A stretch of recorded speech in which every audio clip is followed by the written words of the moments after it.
Hari ini, tanggal 8 Januari 2026, Mas Roy melaporkan 7 terlapor yang mereka tentu adalah pendukung Pak Joko Widodo.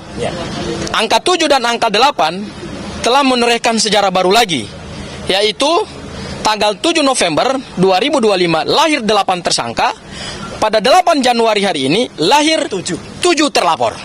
Ya, artinya angka 7 dan angka 8 ini melahirkan sejarah baru dalam konteks kekisruhan ijazah Pak Joko Widodo. Nah, perlu saya tegaskan bahwa apa yang dilaporkan oleh Mas Roy adalah dalam kapasitas sebagai seorang warga negara Indonesia, bukan dalam kapasitas sebagai tersangka. Ya, dahulu Pak Joko Widodo melaporkan Mas Roy dalam konteks sebagai terlapor. Hari ini di tahun baru kita masuk babak baru, ya, yaitu Mas Roy menjadi pelapor terhadap 7 orang yang kami duga itu adalah pendukung Pak Joko Widodo, ya.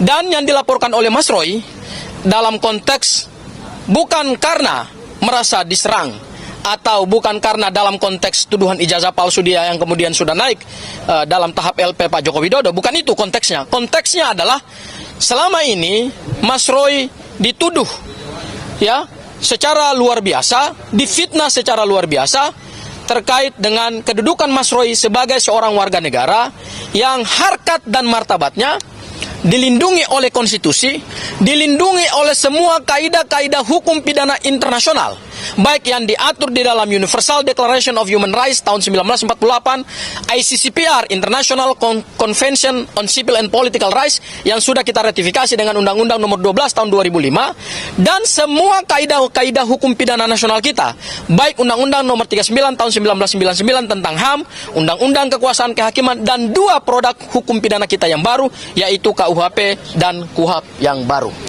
Yang dilakukan oleh Mas Roy adalah melaporkan 7 orang yang kalau kita lihat delik kualifikasi deliknya sama dengan yang dilaporkan oleh Pak Joko Widodo, yaitu dugaan pencemaran nama baik dan fitnah.